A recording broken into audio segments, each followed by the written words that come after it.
Hey guys, thank you again for joining us for another podcast, another RepPath podcast. Today's topic is a great topic because it can relate to anywhere in sales.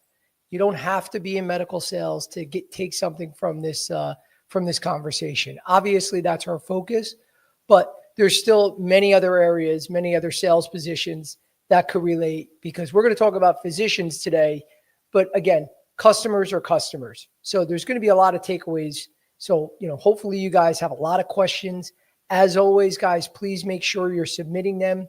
You could submit them from this moment on, put them right into the chat, and our podcast producer, James, will handle them, and we'll address them about halfway through the show.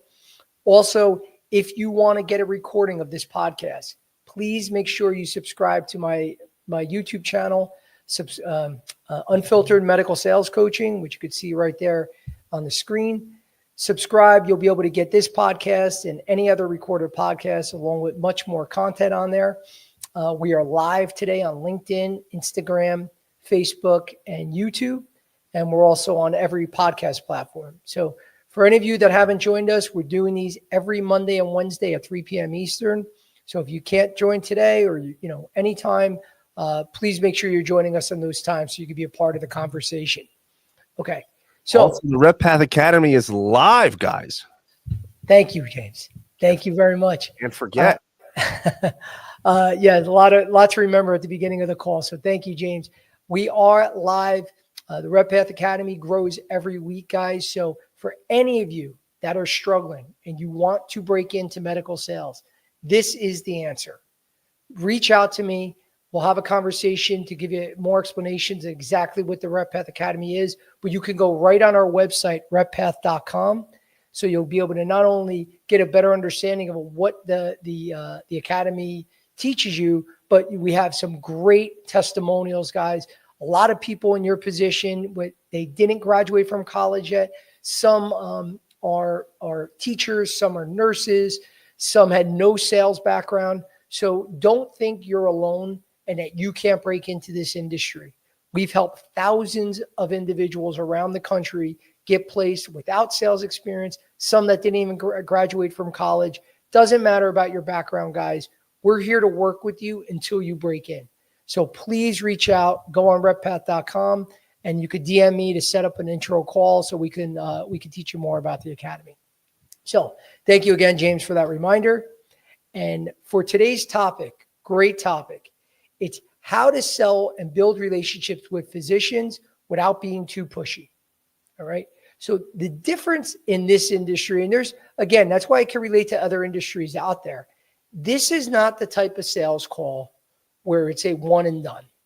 You don't have, and this is the great thing about this business, you can get rejected 500 times. And obviously I'm exaggerating here, but literally you could get rejected over and over and over and still make a sale. That's unique in this industry. There are other places out there where you knock on doors, you're going to that same B2B customer, they keep ignoring you, but you don't give up, okay? Because especially in this industry, there are contracts in certain medical fields where they completely lock you out and you got to wait for that contract to expire. But many medical sales roles, whether it's pharma or device, you can come in there, and a lot of you can probably relate to this, that on your first call, that doctor goes to you, Joe, I'm sorry, I will never use you. If I had a nickel every time I heard that, trust me, guys, there's been so many times throughout my career that it's a punch to the gut when you first hear, I will never use you. I am very close with Don, or I'm very close with Susan. That I will never switch from them. They give a great service, they have a great product, and they've never done anything wrong. So I'm not going to switch, right? You're going to hear that. And then you're going to hear months later where you get that opening. Something does happen when you're persistent, and you're giving great, consistent messaging, being unique, being seen as a consultant, not as an annoying sales rep. Something will happen that opens a door for you, and then you're able to get that account. I've done it over and over. It takes a lot of time. It's a lot of, aggravation in between, because you're constantly walking in there and they're like, Joe, I told you, I'm never going to switch. It's really cool what you have. He's like a brother to me. She's like a niece to me, or whatever they would say to say what strong relationship they have. In this business, you don't have to there's no reason to say, I'm just never going to call on them again. Now, don't get me wrong. Are you going to go there once a week if someone is constantly saying no to you? No, you're going to prioritize where the business is and where you could get that low hanging fruit. But you don't have to say, they're never going to say, Joe, that's been our fifth no. We're going to have to lock you out of the account. No, you can keep coming back. Things change. So the reason why I open with all this is that you don't have to be hardcore salesman every time you get in front of a doctor. You don't have to give that hard close like you do in a lot of B2B sales, where it's like, I need to get the signature right here on the spot. Because if you don't get that signature, you're not getting the deal. I mean, this is how I started. I started selling air purifiers, and again, we're going back 100 years ago, but whether it was a business owner, a homeowner, there was a lot of professional offices that I was in, you're going to get that one time with the owner, with the decision maker, where they have the ability to write a check that day. They have the ability to sign that day, to give you their credit card. You have to close. You're not coming back. Now, once in a blue moon, when it's like I had a bunch of hotels that bought our services, I went back a couple of times, but there was still that yes or no moment. So here, they could say no, no, no, no, no, and you could come back. So it gives you the opportunity to build a relationship. That's the key, guys. And one of the first things I'm going to talk about that is going to piss your managers off. They're going to probably say, stop listening to this guy. He doesn't know what he's talking about. And that's, don't mention your product on the first call. Fight with that. Fight yourself. Now, again, I talk about this a lot on other podcasts and other, a lot of content that I post. I've posted this before, but it's one of the toughest things that sales reps have to do. They love to talk about their product. They love to talk about the name. They love to talk about the features and benefits. When you get time with that doctor, especially someone that you've been trying to get in front of for weeks or months at a time, and finally he says, come in the back, I got a couple of minutes. Now you're like, oh shit, I got to spit out all the information about my product. But if you fight it and just say, again, if the doctor says, what are you selling? You could touch on it and be like, we'll get right into that in a minute, but I'm here because I want to learn more about what's important to you and your practice and your patients. If you redirect it that way and then start asking a lot of questions and make it your goal to learn as much as you can to get a better understanding about that doctor, okay? Think of the doctor's mentality. The doctor doesn't come in and meet with a patient and go, I'm going to tell you everything we do. I'm going to tell you all the services I provide. If he's a pain doctor, I do spinal cord stims, I do laminectomies, I do all these spinal procedures. You're going to love what I do. Let me tell you everything more about my team, and about the other doctors that work with us, the hospital, all the care you're going to get. And they don't jump in and start talking about everything they can do for that patient, because they're technically a sales rep too. Don't forget, a lot of these doctors, there's a lot of elective surgeries that now a patient's in front of them. They can't just go in and say, I'm going to do this procedure on you. You're going to love it. No, they ask tons of questions. All right. They're seeing what your needs are. And then they're providing a solution to solve your needs. It's that simple, guys. Notice that the next time, hopefully you don't have to go to the doctor, but whenever you're going to the doctor for, a minor cold or whatever it is, they say, tell me what's going on. They walk in the room and go, hey, Joe, nice to meet you, Dr. Jones. Tell me what's going on. Just something that simple. I'm not going to say you're going to walk into a doctor's office and say, tell me what's going on. But essentially, you're going to have questions that are structured in that way to learn more about that doctor and the practice. Because again, once you do that, once you have that information, then you can provide the solution. You didn't earn that yet. You didn't earn the time or the respect from that doctor to walk in there, that all of a sudden this doctor has to listen to you. I got to take your opinion about something. You work for the company. Of course, you're going to say it's the best. Why should I believe you? So you got to realize what's going on with this doctor. He has 20 reps that have come in, in the past 2 days. You know, he probably did 4 lunches this week, listen to another spiel where everyone says they're the best. You know, so you have to earn that respect first to get that doctor to listen to you. Okay. So sometimes you make a sale on the first call. That feels great, guys, but it's very rare. You know, these doctors, they are hit up by many different people. So you got to understand. The more you understand what it's like for a day in the life with that doctor and what that doctor is thinking about, what's important to him.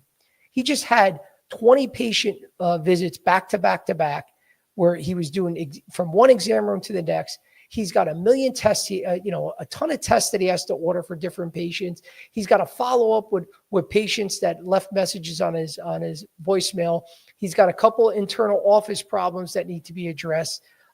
There's insurance companies that for some reason, one of his personnel, filled out the reimbursement forms incorrectly or billed something incorrectly that he's got to deal with. So there's so many different things that the doctor has to deal with.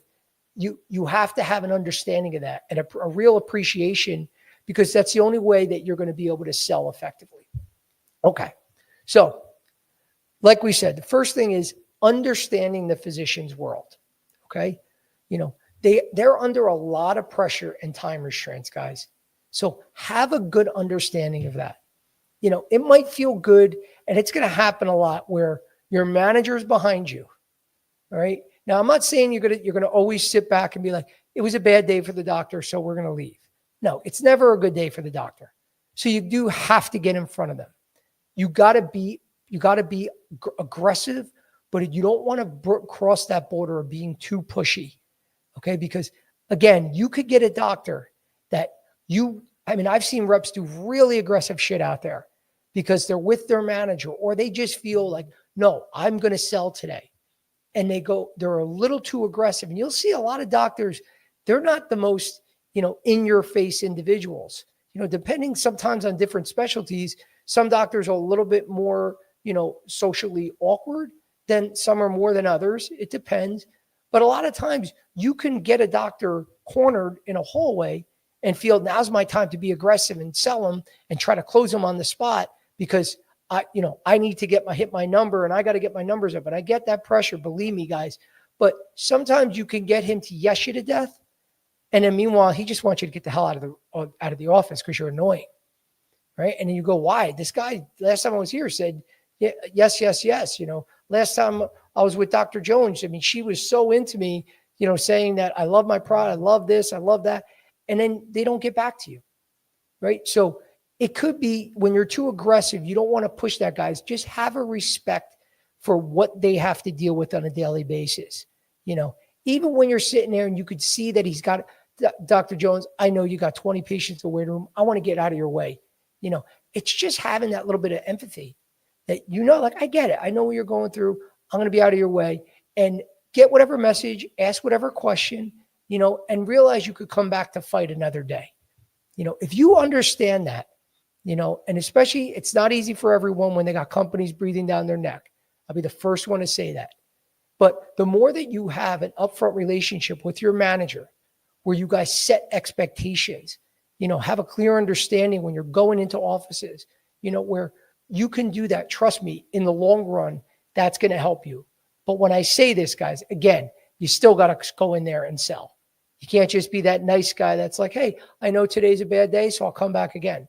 No, again, you got to be a little aggressive, but you'll learn what that line is. It's something that it's one of those, I could talk all day long, but you don't want to keep crossing that line of always being known as the pushy guy, because you'll see that access, which is tough enough right now, without being pushy, you'll see that access start to diminish in your accounts if you're known as that annoying guy. And there's a lot of reps out there that are known as that annoying rep, where doctors start to steer clear of them. It happens. I see it. I talk to doctors. They're like, oh, that guy's annoying, or she is such a pain in the neck, and then they'll start to steer clear. So make sure, again, you got to have a clear understanding of what's important to them and the time that they have. They care about their patients, number one. They care about that because they got into this business to help people. That's first and foremost. Number two, that's how the business makes money. If they don't see patients every day, and they don't have patients that come in, they're constantly not making them the priority. It's going to affect them. They're going to have less patients, which is less revenue in the business. That's going to be jobs that they can't pay for certain personnel. So it's their patients, number one, and then their practice. Who are their employees? Most doctors that care about their employees, obviously, but without the patients first, they don't have a practice that can help out these individuals. So you got to make sure that you have an understanding that it's about the patients and their practice. Those are the two key things that doctors care about. So the next is you want to shift from selling to servicing. Okay. So reframe it not as a sales pitch, but offering support. You're here to support them. You're here to be an extension of their office. Believe me, guys, a lot of you probably have these relationships where they don't look at you as a sales rep. I talk about this on other podcasts. If they call in the back when you go to the front and the receptionist is there and then yells in the back, to the office manager, or sometimes the doctor, or sometimes they'll call in the back. Oh, he's in his office. Let me call him. Yeah, the sales rep is here. The Organon sales rep is here. It's I don't want to say that's a bad thing, guys. If they know who you are, if they know the company you came from without giving a card, okay, you're in the right direction. So they at least know who you are. But if they say they're the sales reps here, that's not the biggest compliment that they can give to a sales rep. I know for me, I rather have them say, Joe is here. If they say Joe Licata is here to see you, obviously I'm more than just the sales rep. The doctor knows my name, knows who I am. That's showing that I'm getting a little bit more in a non-salesy type of vision or viewpoint from that doctor. So the more that you focus on servicing the account, again, this comes back to finding out what their pain points are. What are the drivers that doctor is looking to accomplish? And then using yourself as a solution, providing a solution for the practice, then that's key. Then you go from being a salesman to customer support. That's a good place to be, all right? Because they're not going to look at it like you're selling them something every day. You're here to help them. So if you can work on that, and the only way that happens, guys, is time to deliver effective messaging, to know what they're looking for, and then focus your messaging towards that. That is not spitting out features and benefits. It's being able to provide the features and benefits of your product, which you have to do. But at the end of the day, what does that mean to the doctor? What does it mean to the patients? What does it mean to his practice? When you can provide that and show the direct correlation of how that affects his or her practice, patients, all the things we talked about, then you're going to be used. You're going to be contacted more. You're going to be used as a resource more. They're going to reach out to you more. They're going to use your product more. Okay. So that's the key, guys. It's not easy. It takes time, but that's the beauty of this business. Like I said, they could tell you no 50 times. That 51st time they can use you. And then just like that, they could switch over and give you all their business. I've seen it happen. It does happen. So always strive to be viewed as support, not the salesman. Now, the next we're going to talk about building trust. Okay. Trust doesn't happen overnight. It takes time to build trust. So don't focus on the doctor's not using me yet. The doctor doesn't trust me. It takes time. One of the simple things you can do to build trust, I don't know. Say those 3 words. I don't know. When they ask you something, you don't have every answer. Sometimes doctors ask questions. They don't even know what they're asking sometimes. They don't even know what the answer is themselves. Sometimes they test you to see how much you know. I've had doctors that see if I was trying to bullshit them, excuse me, and they'll ask me a question that's almost like a trick question just to see if I really have an understanding of what I'm talking about. Excuse me. So if you clearly say, sorry, doc, I actually don't know the answer to that, but I'll find out for you and I'll get right back to you. That's an awesome place to be, guys. All right. I've said this before. When you don't know something, don't look at it as, I used to leave those calls and go, damn it, man, I screwed up. I should have known that. They taught me that in training. How did I remember? Oh man, I blew it. No, you didn't. That's an opportunity because now you have a follow-up. This is something that doctor asked that you were going to get him the answer to. So all the more you should be excited to go back in there the next day or whenever you get that information. So now you have another reason to see that person. That's a great place to be. So now you got 2 meetings out of technically not knowing something was a good thing. If you knew it, you may not get a second meeting. Doctors say, oh, well, I have all the information I need. Now you can plan for that next meeting, not only giving them that information, but now providing more information that you can bring to the table because you learned that the doctor cares about X, Y, and Z. So now you know where to focus the conversation the next time. So it's a great opportunity, but it gets back to trust takes time. It's a gradual build. Don't think it's going to happen overnight. Work on the relationships, guys. Don't be mad. Assume that every doctor, and I know managers will get mad at this too, but assume you're not going to get that sale on the first call. I'm not saying go in there negative, but understand there's a process.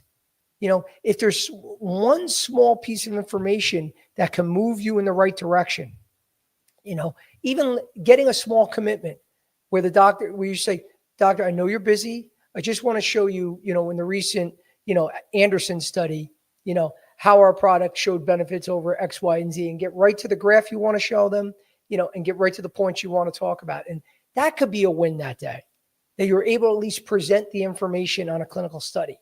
So it doesn't have to be all or nothing, guys. Again, by doing that, you may not have gotten a commitment that day, but you're building trust. You continue to build trust. The fact that you're coming in there week after week, month after month, these doctors, again, if you're a good person that has a good personality, which most sales reps do, the doctors are going to start to like you. I mean, they're human beings, guys. So little by little, you keep doing the right thing, you're eventually going to, build that relationship and start getting more and more business from these physicians just because they like you. You obviously, we're assuming that you have a good product what your company's selling. If all the other things align, the best place you can be in this situation where some people say, I hate selling Me Too products. I want to sell something that's unique. A Me Too product for a rep that's a good rep is a gold mine. Yeah, give me the exact same product that the other companies are selling.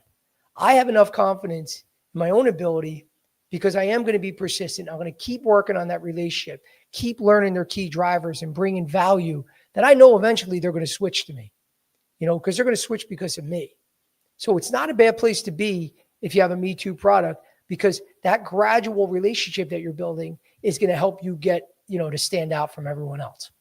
So again, the takeaway is it takes time. Don't look at that as a negative. It's great to be able to continuously, grow and build that relationship because it's going to come to fruition and the results are going to be there, guys. Just keep your head down and keep working at it. Don't give up. Don't get frustrated. It's easier said than done. I've punched walls coming home, punched the seats of my car, freaked out because I didn't get deals done or I thought I was going to close someone. It didn't happen. But just when you're ready to give up and say, this sucks, I don't want to do this anymore, I'm ready to pull my hair out, good things start happening. And there's no better feeling in the world for any of you in sales. When you get in that hot streak that you're just closing deals left and right, you're building your business, especially when you start something from zero and see it grow, there's no better feeling, guys. So don't give up. Realize this takes time. Okay. Next, you want to be able to collaborate. Okay. So what does collaborate mean? Collaboration basically means I want to be able to provide a mutual benefit. If it works for me, it works for you. If it's good for both, that's the best place you could be, where it's not a one-sided, it's all me, me, me. You got to show the benefits for the doctor. All right. Again, it could be just my product works well and it helps his patients out. He's happy. I'm happy. That's great. But you got to view things that way, that this is a collaboration. This is this benefits each other, mutually. If you could get in that correct mindset and show the doctor that it's not just about me, the first thing you can do by saying it's not me is by not jumping in there, talking about the features and benefits of your product, slamming it down his throat without asking questions. Again, James, we got to give the daily movie reference. Love it. Let's hear it. No, I've done this before on a different topic, but I'm still going to use it again because I don't know if you remember it. Hoosiers, right? Okay. Hoosiers. Good movie. Great. One of the best sports movies of all time, but I'm a little... Lots of sports movie references from you, Joe. It's much better than Devil Wears Prada. Again, it's debatable, but this one definitely is. So in the movie Hoosiers, for younger people out there, this came out in the mid-'80s. Gene Hackman was the coach that got this small little Indiana basketball team to win a state championship. One of the things he teaches is when he first gets there, they can't shoot the ball until they pass 4 times. When they come down the court, they have to have at least 4 passes before one of them can shoot. It pisses off the players. But the way I want you to think is you can't talk about your product until you ask 4 questions. Done. Non-negotiable. Get in there, and you don't literally have to ask 4 questions before you get out there. But just think, guys, it's ask questions first. Learn about your customer first before you go in there with the solution. Because if you don't know anything, you're providing a solution. Again, the doctor can turn around and say, I don't even treat those patients. Don't just go by what the numbers show, what the data shows. It's all great stuff that your company gives you, but find out from straight from the horse's mouth, do they do these types of procedures? There's doctors that, I thought because they said they did stim, they do it all the time. Meanwhile, I called on doctors that do 1 a year or 2 a year. Now, that's fine. Of course, you want to still get that business, but are you going to make that your focus? So always lead with those questions first before you go in there and shoot, which is, talk about your product. James, what do you think? I think that was a pretty solid reference there. That's a great analogy with the 4 passes. Thank you. Even though you still made fun of me about Devil Wears Prada, but that's okay. You'll never live it down, Joe. As long as we're doing this show together, I'm going to make sure I'm upset with your choice of movie. All right. Well, that's fair. So one of the last things I want to talk about before we start getting into questions, guys, is, you want to nurture a long-term relationship. So this kind of combines a little everything we're talking about, where it takes time, you want to build trust, you want to do all these things, you want to collaborate, but just like, a family member does, you celebrate birthdays together, you celebrate anniversaries, different milestones. Do the same with that physician. We've done this, and this is a great tip, guys, where we've done this for companies that I worked for in the past, that if a doctor has done 100 cases with us, we celebrate that milestone. We did this in the hospital space for years, and they were phenomenal at it, where they worked with marketing within the hospital departments, and we would celebrate a doctor doing his 100th case with us, doing his 250th case. Could be his 10th case, 5th case, doesn't matter. But if you can work on celebrating those milestones, especially if you have the ability to work with hospitals or different groups where you can join marketing efforts to announce those things, because you're going to get other doctors. And we had this. We celebrated with, again, I don't want to give exact names just for privacy, but we celebrated a milestone with Dr. A, and then we had doctors B, C, and D calling us going, hey, I saw the article you guys did. How come you didn't do how many cases have I done? That's what they want to know first. How many have I done? And when could we do some sort of announcement for me? So it's great, guys. It snowballs. Now, I'm not saying everyone could go out there and do these marketing efforts. It depends on your company, depends on the restrictions, all those things that you can find out. But it's a great way to celebrate the success together. It could be 100 patient that they prescribed your drug for.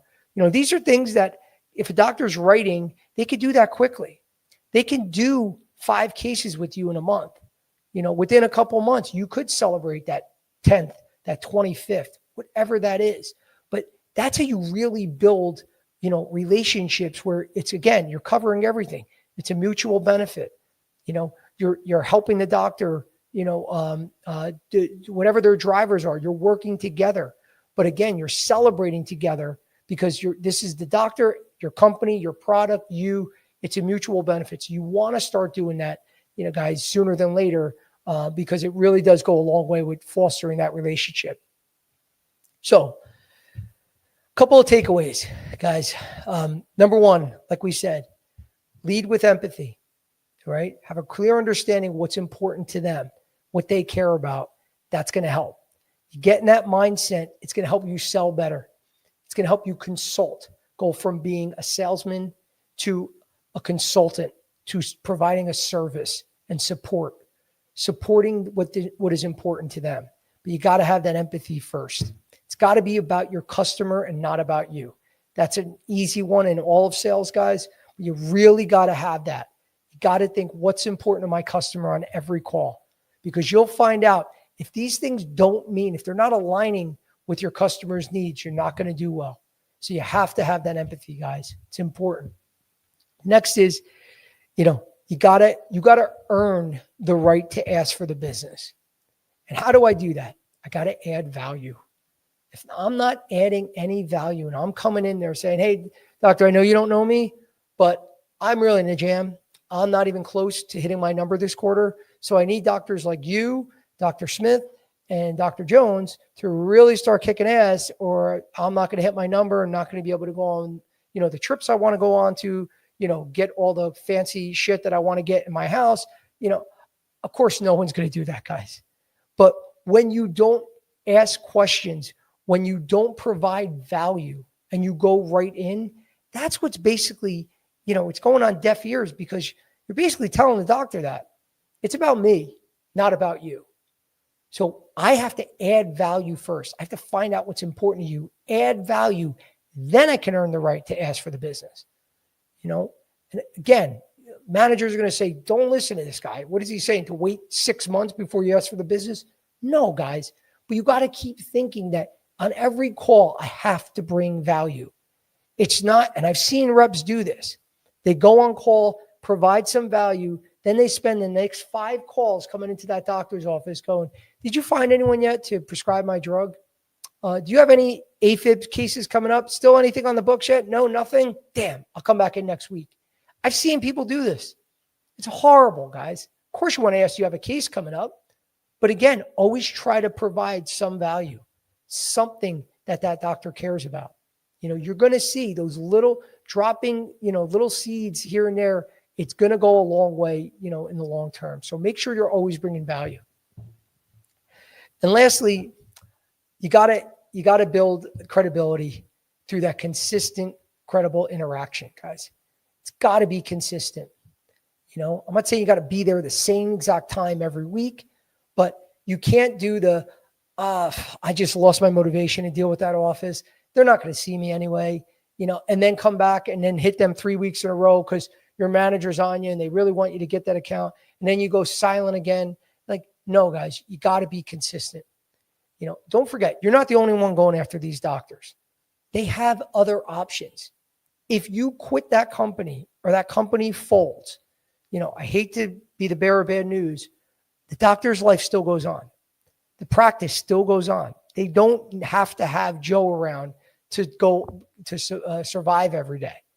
But you still want to have an impact, where if you are providing enough value, yes, of course they could still do their day. They don't end because you're not bringing your medical device there. Meanwhile, someone else probably is that got hired by your company if you left, but you still should be missed.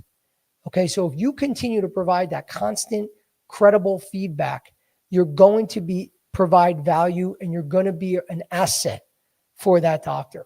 If a doctor could say the biggest compliment they can say about Joe Licata is when Joe Licata called on us, he was a real asset for me and my practice and my patients. Everyone loved him. He provided a ton of value. That's the feedback that you want to get.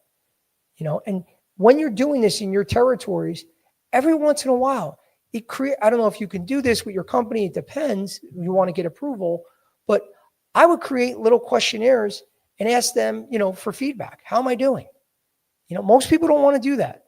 They don't want to bother the doctor, but you could do that at a lunch once in a while. I want honest feedback. Don't be nice to be nice to me, and see how many doctors really, even fill out the form, because if they're not even filling it out for you, that's a red flag. Now, I'm not saying all of them are going to do it. They're busy. They don't want to waste time with this stuff sometimes. But sometimes when you're doing a breakfast or a lunch where you have more time, be like, listen, can you fill this out? It's important to me because how my customers care about is the most important thing for me. How am I doing? You could just ask them without filling it out too. Just want to get a pulse. Been calling on you for the past year. I want to know how I'm doing, honestly. What can I do better? Guys, you're going to see that feedback is priceless. Sometimes they'll be really honest and say, Joe, I got to be honest. You got to come in here more. I don't see you enough, or you're coming in too much. You don't have to come in here once a week, but don't be afraid to ask that, guys, because the doctors that do say, Joe, I think you'd be doing a great job. You're a real asset for our practice. That's the biggest compliment you can get, guys. So again, I'm going to stop right now and take some questions from the crowd, but I hope you guys get at least one tidbit from this call today that can help you in the future. That's the goal. James. Yeah, we got a couple questions for you today, Joe. Beautiful. Why are the Jets so bad? Why do you have to bring that up, Joe? I thought we had a good hour. I thought that's what you were going to say. Thought we had a good hour where I could just not think about how bad my Jets are. Thankfully, your Bears won my suicide pool. Yeah, man, I always feel like I'm interrupting. How do I know when's a good time to stop in? Well, you're never. So in terms of the first thing I would say, if you're that guy, or girl, obviously, that is going in at the same time every week, and because I see this with a lot of reps, you'll hear them talk about reps. So, they work 10 to 2. Not everyone does that, guys, but there are a lot of reps that do that. You only see them in the offices from those peak hours during the day. Now, realize if you do this, the patients, those are also the peak hours too. Everything is peaked from that 10 to 2, 10 to 4, whatever that time is in between, where they're cramming a lot at that time. And if you're always showing up at 10 a.m. and it's packed and it's always a bad time, the doctor comes out and actually sees you and says, Joe, this is a bad time. And you keep doing the same thing, guys, that's just idiotic. Pick different times. Number one, ask him, is there a better time later I can come back today? I'll come back at 5:00. Whatever they said, I'm there. But you got to have that mentality. They might say, Joe, I finish at 5, come back at 5:15. Now a lot of reps are going to be, oh man, screw that. I don't want to come back at 5:15 and then get home, stuck in traffic, get home 7, 8 o'clock at night. That sucks. Guys, those are the calls that you do first and foremost. That is your most important priority. Because for me, it always been my experiences when you do those difficult calls later, just as a side note, or really early, the ones you don't want to do are always the most rewarding. Remember that. The biggest pain in the ass call that you got to drive farther to get to, or stay late to get to, or come early, they are always the most rewarding. It just always seems to work that way. It might not be that day, but in time, it pays off. But bottom line, change up your times, guys. Try be more creative. Find out from the doctor. If it's always that bad time you're coming in, ask them if it's another time. If they tell you there are no good times, then it's the job. So you gotta figure it out or get your messaging across. If it's always going to be crazy, figure out a better way to get the messaging across, a faster way. Sometimes a lot of reps don't do this, which I think more and more should. Create video sales presentations specific to that doctor. Make it short and sweet, guys. You don't want to give a 10-minute presentation in something that you can show in 30 seconds. But get that and send that to them before you come in, because that could technically be your first presentation. They may not open it up, but doctors are more likely, not even doctors, all customers are more likely to open up a video and watch that than read a long descriptive, email that you sent them. Nobody wants to read the emails, guys. there's got to be some flair, something to watch to make it enticing. And also, you could describe things much better by visually showing someone something as opposed to writing it in an email. So start getting more creative that way, to do things that stand out. And that's one quick thing that I know you'll stand out, because I know a lot of reps aren't doing it. Some are, and good kudos to them. But start changing it up. That's the key. If it's the same response, the same busyness, if you don't change it up, you're going to get the same results. All right, we got. Do you find that small talk actually helps, or should we get straight to business? Small talk definitely helps, guys. Be a human being. If the doctor wants to talk about the Yankees or how bad the Jets are and why they suck and who want to be a Jets fan, if he wants to talk about that for a few minutes, then talk about that. Just don't be the guy that comes in and is always talking about the Yankees or the Jets. Did you see the game last night? Oh, I can't believe this. And you go into a 20-minute discussion at a lunch about how Aaron Boone sucks as a manager and Judge's home run. Oh, that was amazing last night. They got to get better pitching. Guys, you do have to get to the point. You're there for a reason, is to bring revenue in for your company. So yeah, you have to be selling at some point. So it's okay to open sometimes with a little bit of business, but a little bit of, personal talk, sports, whatever, but realize you're there, that your company pays you to sell something. So you do have to, you can't just be the friendly guy that just talks about the Yankees the whole time in the last 10 seconds, just throws in, oh, by the way, if you do have patients that are osteoarthritic, make sure that you're using our product. No, guys. So still got to be focused on the product, on their needs and addressing those needs, but it's definitely fine with talking about a little small talk. Just show you're normal. That's all. Just be normal. What would you do with family and friends? It's okay to be a little personal, tell a story or whatever, but you got to get to the product. You could also pass on talking about how bad the Jets are. You could. No one wants to do that. No one wants to talk about that anyway. No. How do you handle when a physician cancels multiple times? Do you keep trying or do you move on? It depends. There's many factors. I mean, excuse me. Give me 1 sec. Excuse me. It's, how important is that business from that doctor for you? Because obviously you can't keep wasting time. For instance, if it's the doctor that does one a month and it really means, and you got to do 50 cases a month, okay, spend your time more wisely. I basically, the way I would create, which is like a little heat map where green, yellow, red, in your territory, the green accounts, those are the ones that your top priorities that you want to be in there. The yellow ones, again, these could be the ones, they could still be high volume guys, but if they have a lot of access restrictions, if they're one of these individuals that keeps canceling on you, they might move from a green to a yellow, or from a top priority to a mid-level priority, or even a low priority. But you want to set the priorities. You need to get a better understanding of where you're getting your business or where you want to focus. Because if you do have to pull back, that happens. It could be the number one prescriber in your territory, the top, device guy in your territory for whatever procedure they're doing. If you're getting canceled on, wasting your time, first and foremost, I would have a direct conversation with the doctor, and say, listen, this has happened 3 times in a row. I can't, I need to, we need to either pick a different time or do something, because I can't keep scheduling these, because I get in trouble with my company, so whatever you want to say, but you got to be direct and straight up say, doctor, or whoever's relaying the message, it's been 3 or 4 times in a row. What are we doing here?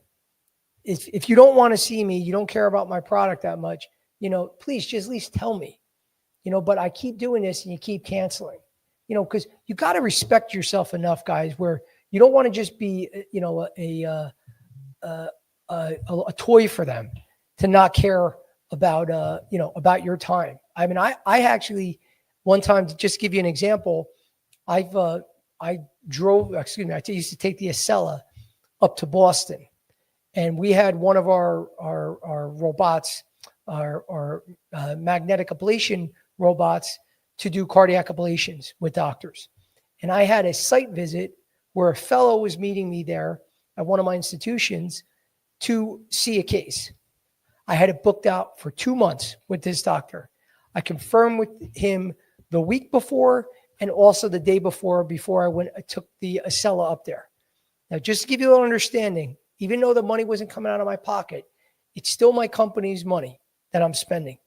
It was $185 for each way to take the Acela. I spent another $45 in parking. You know, the lunches, dinners that I already spent for myself. You know, it's almost $1,000 just for me to go to this. The doctor the night before said, Joe, I hate to do this, but I have to cancel. Now, I wasn't having it. I couldn't. That's just too much prep. You know, my company's going to get pissed at me that I spent this money without any results. This doctor, let's be real, is he going to do this with another physician or someone else that's not a sales rep? So some people might say, you just go, Joe, that happens. Don't say anything, let it go. I wasn't that type of rep. I felt that I always was respectful. I always provide value, but you got to respect me too and respect my time. You know, I'm not some puppet out there that you're just going to ignore me just because you don't feel like going to a case, which was really the reason. He didn't feel like doing it. And I called him and straight up said, I'm sorry, that's not going to happen. You know, I had this booked. We already spent all this money. I already have you down with my company that you're going to see this visit. You know, unless it's some incredibly unavoidable circumstance, I cannot cancel tomorrow. So I really would need you to be there. And he agreed. He gave a little pushback at the beginning, but at the end of the day, I knew he was just using an excuse. But the whole point of the story is you got to have enough respect for your time too, guys. So make sure you get the commitments, because you don't want to keep wasting your time and just think, well, I'm just a rep and the doctor's life is more important. No, your life's important too. What you do is important. So they got to understand that. And the more you feel that and let them know that, not in a confrontational way, you know, most doctors are going to understand and appreciate that you have enough respect for yourself to say something.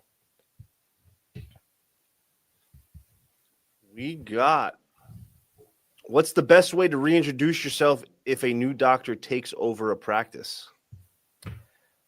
If a new doctor takes over a practice, say that again. I'm sorry. What's the best way to reintroduce yourself if a new doctor takes over a practice? Well, if it's just a doctor taking over, you could be in a great spot if you already had a great relationship with the rest of the office. You know, I mean, I've had that happen where new doctors have come on board. I already have strong relationships. You know, sometimes the doctor that doesn't leave, they own the practice and they bring on a partner, or they bring on someone else that's going to help them with patient flow. That's a great spot to be in. All right. Because you already have the relationships. So it should be a much easier transition to start working with that doctor. Now, if it's a totally new practice and new doctor, I mean, that's just because the address is the same and the office surroundings are similar, you got to treat that just like you would any new office. You know, any new practice that you go into, you have that same approach. You know, again, where you're coming to find out about the drivers, about what's important to them. When you got a new doctor that's part of a practice you're calling on, you're in a good spot because you already have a lot of those answers. You know the dynamics of what's important, you know, and you can help that doctor transition, nicely into that practice. You could be in a good spot. But that's what really makes a difference. If it's a brand new practice, a brand new team with all new doctors, it's just like a new practice. But if not, realize you have all those relationships built up surrounding the doctor that you got to take advantage of. Joe, does gifting ever still work, or is that a totally outdated now? For me, it's been dead a long time. So for a lot of you that aren't in the industry, and I hope some of you can chime in with questions for this, the ones that have been in the industry a long time and see the changes, like when I started almost 25 years ago, that have happened where, you know, and when I started, reps, we were on the tail end where doctors were going on lavish trips to the Bahamas for a weekend. And meanwhile, they were only listening to an hour seminar. And, they basically were partying in paradise with reps, and obviously it was getting a little out of control. But over the years, it's gotten much, much tighter. It's much more restrictive. So a lot of companies don't even have entertainment budgets anymore. Some still do.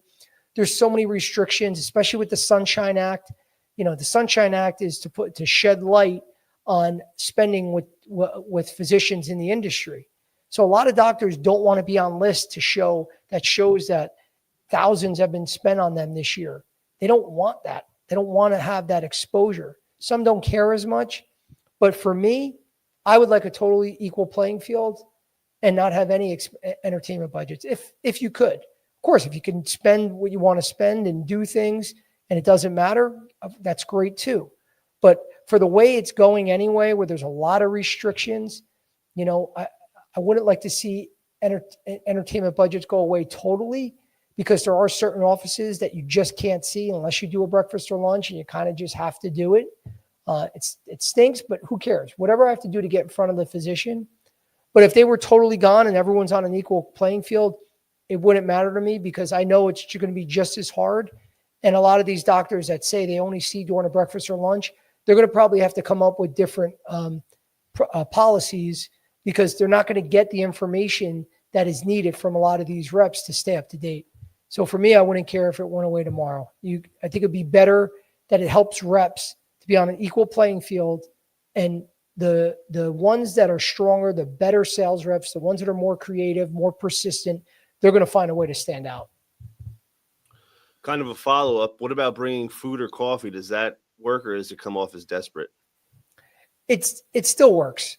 I mean, again, there's certain offices. I used to bring in, stuff from my brother-in-law's bakery, which is a very popular bakery in our area. And there were certain desserts that I would bring in there that would blow people's minds. I'm not saying it because it's his business. It was the truth. They weren't used to getting such quality pastries from a place. So they're going to remember you, as opposed to coming in with the same Dunkin' Donuts box, the same Starbucks. You're going to get offices that are going to say, "Oh man, pizza again, this shit again," whatever it is. They roll their eyes. Don't get me. I used to always don't get penne vodka and chicken franchise, because they had it 4 days in a row that week. And a lot of reps just get the chicken franchise and penne vodka. It's just the thing that is the go-to, because a lot of people will eat one or the other, or they get pizza because it's cheap, and they can feed a lot of people by getting a bunch of pies. They'll say, "Don't get us pizza. Oh my God, we're sick of pizza." So at the end of the day, though, if your company has the budget and you can do it, use that budget. If your company gives you, just for numbers' sake, $5,000 a quarter to spend every penny. Don't leave any money out there. Spend, because if it gets you in front of more doctors, who cares? Don't be stubborn and say, "Well, I don't feel right because I had to buy the office coffee to get time with them." Who gives a shit? I mean, this is how business works sometimes. I mean, sometimes people, no matter what business you're in, say, "Hey, I don't have time right now, but can we grab a coffee later and I can meet you?" Okay, great. No problem. So definitely, if your company has the budget and they're willing to spend, do it.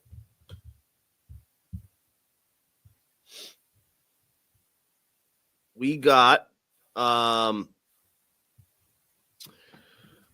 do you do when a doctor you used to have a good relationship suddenly goes cold? Yeah, I mean, you got to find out what happened. I mean, it happens. This is a great question, because it's very real. You could be doing everything right. Okay.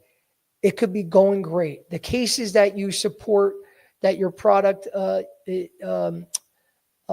helping that doctor, with supporting that doctor, they're always a slam dunk. Everything is going well. Your customer service is impeccable. All of a sudden one day you stop getting cases booked with you, or a doctor stops prescribing your product, and there's a million different things that can happen. Just give you a couple examples. It could be the doctor is now a speaker for another company, and all they're using is that product. That's real. That happens.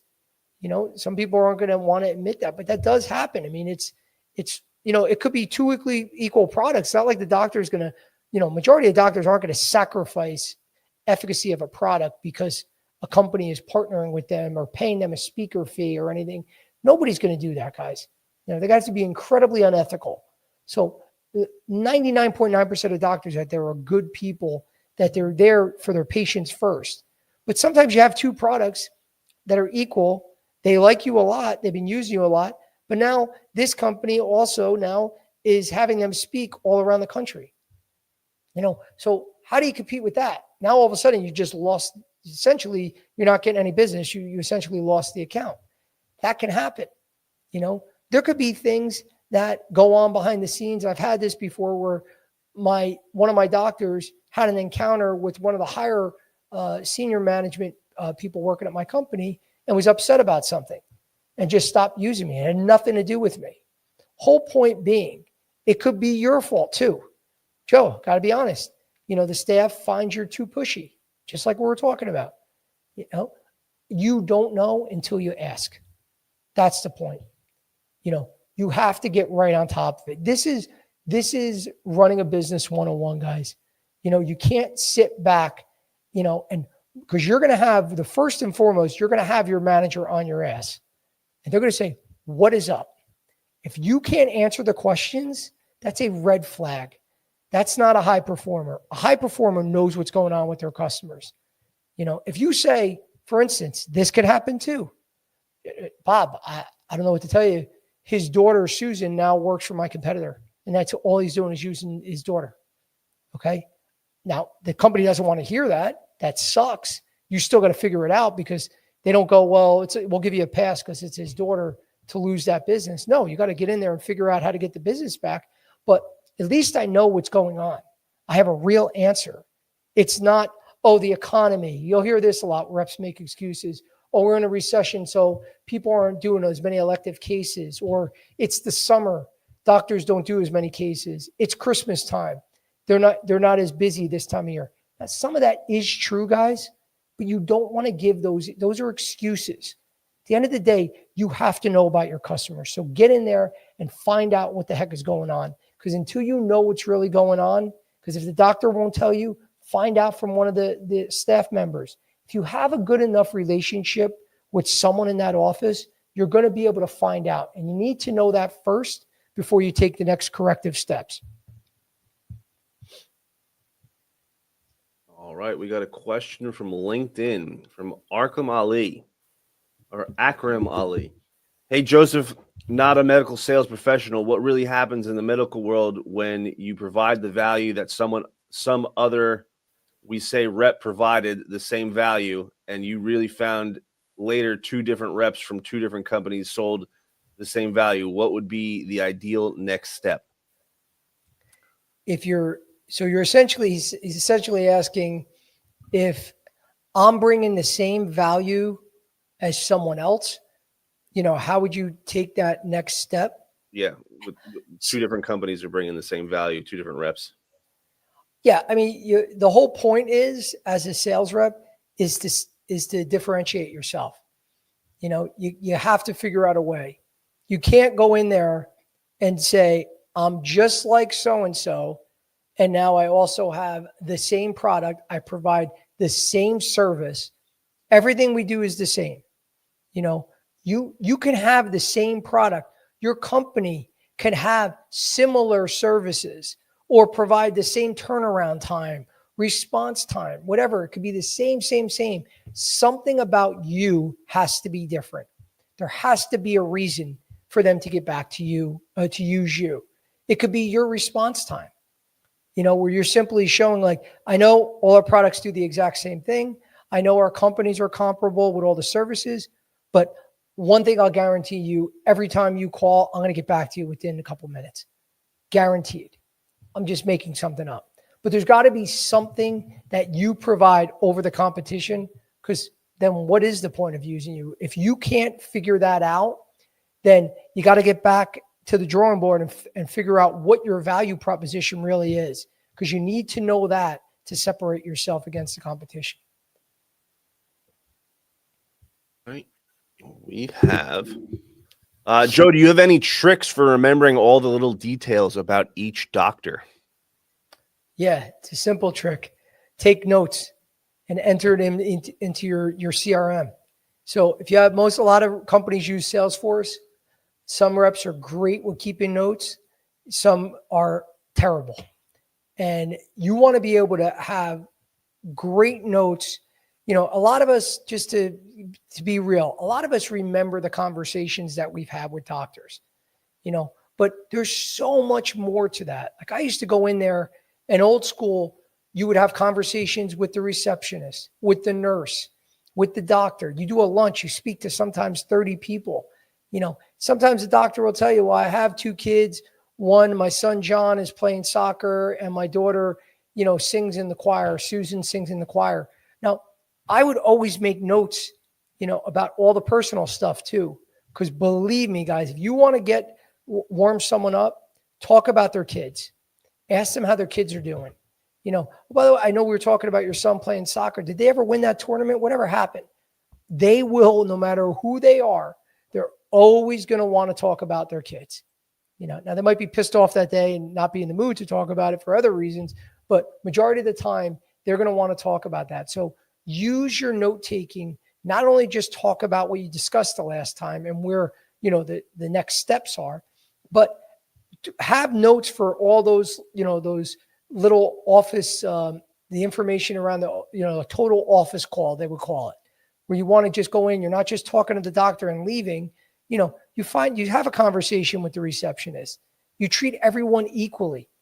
Everyone, doesn't matter their title, got to be treated equally with as much respect that you treat the doctor.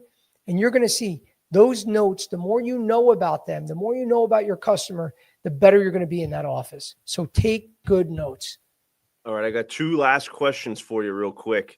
One, I feel like I know the answer because I know how you operate. After are text or email follow-ups better after an in-person visit? If you can get the cell phone, a text message. Wow. Definitely. Wow. I was expecting an email. No, you think I'm the email guy because email guy loves his emails. And last question. Well, just one more thing with that. Oh, The reason being, if you had, what would you do? And James, I'll throw it back to you. Would you text or email, you know, a family member? Text every single time. Right. So it's the same thing. If you don't have any other resource, yeah, email. But if you have both, the text is always good. A doctor is going to give out their email more likely than giving out their cell phone. So if you're at the cell phone point, you know, it's not like make or break like it was years ago that either you got the cell phone, there was no other way to contact the doctor. Now, if you email them, they're still going to see the email. But if they gave you that cell phone, that means the relationship is definitely progressed. Texting them is definitely more valuable. Wow. All right. Email guys moving up. Last question, Joe, can you talk more about reading body language? I feel like that's a lost skill.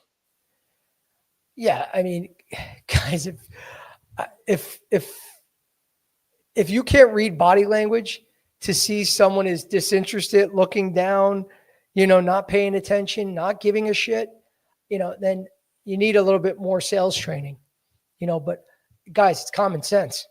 You know, if you see you're losing someone, I mean, that's the great thing about being in person. You know, when I send an email, if I can't get in front of them or send a text, I can assume, oh shit, how come they haven't got back to me? They really must be upset with me. It's been a day or whatever. They may not have seen the text. They may not have read the email yet. They didn't have time to get back to it. But you know, when you're in front of someone and they're not looking, they're not asking questions, you know, that's a key thing.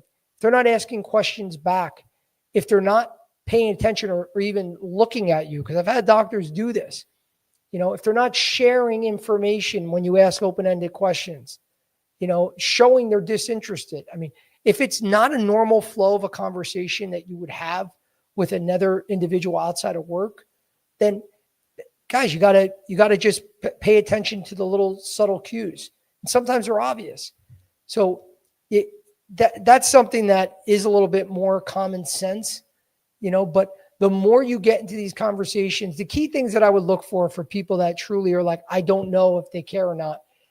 Are they paying attention? Because if they're giving you one word answers and they're not asking questions back about the product, odds are they don't give a shit about what you just told them.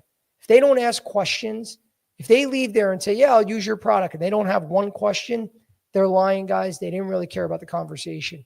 But if they're having, genuine questions that they want you to answer because they want more information, then that's a good sign. I would start there before the million facial expressions that you should be able to pick up if someone's engaged or not. Start with, did they even ask me a question back? If they didn't, you probably have more work to do.